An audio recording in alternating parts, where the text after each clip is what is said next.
Question number 24। Okay, question number 24 करने से पहले हम आपको कॉटन की कुछ प्रॉपर्टीज बताएंगे। ठीक है, आइए पहले क्वेश्चन नंबर 24 को हम पढ़ते हैं। कह रहा है कि it is a hot summer day, गर्मियों के दिन है। Priyanshi and Ali are wearing cotton and nylon respectively. Okay, तो प्रियांशी कॉटन के कपड़े पहन रही है और जो अली है वो नायलॉन के बने कपड़े पहन रहे हैं। ठीक है, कह रहा what do you think would be more comfortable and why. Okay, what do you think would be more comfortable and why. ठीक है, तो इन दोनों में से कौन ज़्यादा आराम महसूस करेगा और क्यों। अब सबको पता है कि कॉटन जिसने पहना है यानी कि क्या, प्रियांशी, उसको काफ़ी कंफर्टेबल लगेगा, उसको काफ़ी इजनेस महसूस होगी, और अली थोड़ा परेशान रहेगा गर्मी से। अब ऐसा क्यों, ये थोड़ी ना लिख दोगे एग्जाम में कि बस प्रियांशी कंफर्टेबल महसूस करेगी और आपको मार्क्स मिल जाएगा, नहीं। आइए ज़रा देखते हैं कि क्या प्रोसेस है।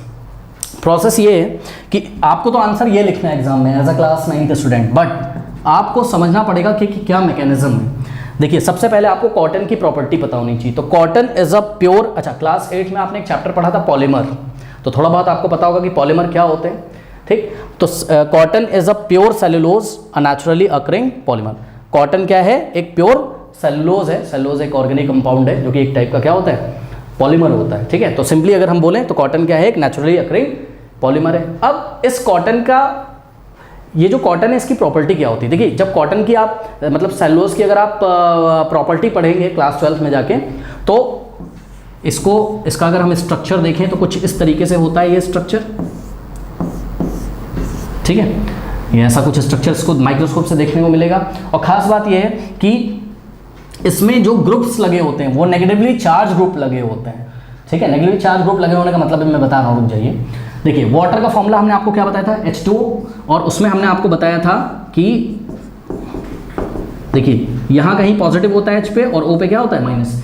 तो अगर यहाँ नेगेटिवली चार्ज ग्रुप लगे हुए हैं कहाँ, सेलुलोज के स्ट्रक्चर पे यानी कि कॉटन के स्ट्रक्चर पे, तो ये नेगेटिव वाला पोर्शन किसको अट्रैक्ट करेगा, पॉजिटिव वाले को। यानी कि कॉटन में ऐसे नेगेटिवली चार्ज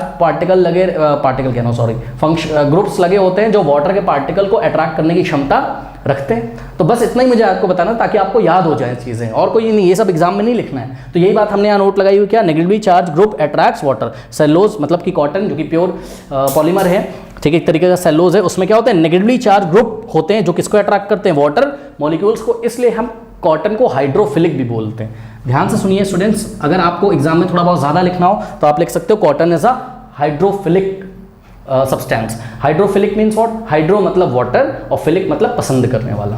हाइड्रो मतलब वाटर और फिलिक मतलब अट्रैक्ट करने वाला या पसंद करने वाला। तो ये वाटर को क्या कर लेगा, अट्रैक्ट कर लेगा। ठीक, अब आइए थोड़ा सा हम प्रियांशी का डायग्राम बनाते हैं। सपोज ये प्रियांशी के हैंड है, ठीक है, तो ये देखिए ये उसके हैंड है, और ये ब्लैक कलर से हमने ऊपर कपड़ा दिखाया हुआ है उसका, जो भी उसने पहना हुआ है। तो देखिए, जब ये कपड़ा इसके हाथ पे ऐसे टच करेगा, ठीक, तो क्या होगा कि ये कॉटन का कपड़ा है। ठीक, अब आपको पता है कि जब स्वेटिंग होती है, पसीना आता है, तो इतना तो बायोलॉजी आपने पढ़ा होगा, पसीने में most of the content water ही तो होता है ना। तो वाटर के मॉलिक्यूल कहीं ना कहीं है, स्वेट आ रहा है, पसीना जो आ रहा है। ठीक है, तो जब ये कपड़ा यहाँ पे टच करेगा तो ये जो वाटर के मॉलिक्यूल्स आए हुए हैं इसके हैंड के स्किन पे, ये इसको क्या कर लेगा, अट्रैक्ट कर लेगा कॉटन तुरंत, क्योंकि कॉटन में नेगेटिवली चार्ज पार्टिकल्स होते हैं। अब ये सारे पार्टिकल्स वाटर के कहाँ आ गए, कॉटन के पास, तो यहाँ से हट गए। अब देखिए, यहाँ से अगर हट गए तो अब नया जो स्वेट पार्टिकल्स हैं वो यहाँ पे आ जाएंगे, और तब तक क्या होगा, तब तक ये जो कॉटन ने इन वाटर को अट्रैक्ट कर लिया था, ये कहीं ना कहीं जो कॉटन के कपड़े का जो सरफेस है वो सरफेस इन वाटर पार्टिकल्स को इवेपोरेट करने के लिए एक सरफेस प्रोवाइड करा देगा। आपको पता है कि इवेपोरेशन कैसा प्रोसेस होता है, सरफेस फिनोमेना होता है। ठीक है, तो ये देखिए ये पार्टिकल्स ऐसे इवेपोरेट हो जाएंगे, और जब ये पार्टिकल ऐसे इवेपोरेट होते रहेंगे, प्रोसेस कॉन्टिन्यूसली चलता रहता है, क्योंकि आपको पता है evaporation is a continuous process. और खास बात ये है कि इवेपोरेशन कूलिंग इफेक्ट लाता है। आपको पता है क्यों कूलिंग इफेक्ट लाता है, क्योंकि वो आसपास की हीट को, मतलब ये जो वाटर के पार्टिकल्स हैं कॉटन पे जो बैठे हुए हैं, कॉटन ने जिनको एब्जॉर्ब किया हुआ है, ये वाटर के पार्टिकल आसपास से हीट लेके ही तो इवेपोरेट हो जाएंगे। और जब ये आसपास की हीट ले लेंगे, आसपास की हीट मतलब इसके हाथ की आसपास की हीट, यहाँ का हम बहुत दूर की बात नहीं कर रहे हैं, इसके हाथ के आसपास की हीट अगर ये ले लेंगे तो वहाँ का टेम्परेचर क्या हो जाएगा, फॉल हो जाएगा, थोड़ा बहुत फॉल हो जाएगा कि नहीं हो जाएगा। ठीक है, तो उसको कूल महसूस होगा कि नहीं महसूस होगा, ठंडा महसूस होगा कि नहीं होगा, बात समझ में आई। अच्छा, नाइलॉन में ये प्रॉपर्टी नहीं होती है, ठीक है, नाइलॉन वाटर एब्जॉर्ब नहीं कर पाता है, तो अली को प्रॉब्लम होगी। कोई डाउट है? सिंपल सा फंडा है। तो अब आपके दिमाग में बैठ गया होगा। अब एग्जाम में क्या लिखें हम?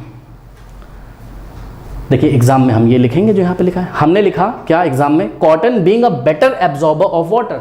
क्यों? ये हमने कारण आपको बता दिया, बिकॉज कॉटन हाइड्रोफिलिक नेचर का, हाइड्रो मतलब वाटर, फिलिक मतलब पसंद करने वाला, उसको अट्रैक्ट करने वाला। ओके, तो cotton being a better absorber मतलब अवशोषित कर लेना, अट्रैक्ट कर लेना, absorber of water then nylon. Helps, ये हेल्प्स किसके लिए लगाया हुआ है? कॉटन के लिए लगाया हुआ है। हेल्प करता है, कौन हेल्प करता है? कॉटन हेल्प करता है। Helps in absorption of sweat, क्योंकि स्वेट में मोस्ट ऑफ द कंटेंट क्या होता है? Water content. तो this cotton helps in the absorption, absorption मतलब उसको अट्रैक्ट करना, अवशोषित करना, किसको? स्वेट को। और फिर क्या होता है? फॉलोड बाय मतलब उसके बाद इवेपोरेशन होता है। तो यही लिखा है हमने, followed by evaporation.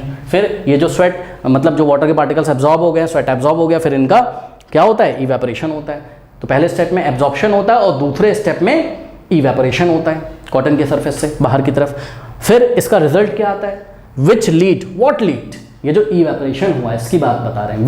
Which lead to cooling, जो कि कूलिंग इफेक्ट को पैदा करता है। ये आपको पता है, इवेपोरेशन हमेशा कूलिंग इफेक्ट पैदा करता है, आपको पता है। So Priyanshi is more comfortable whereas Ali is not so comfortable. तो बहुत ईजी सा आंसर था।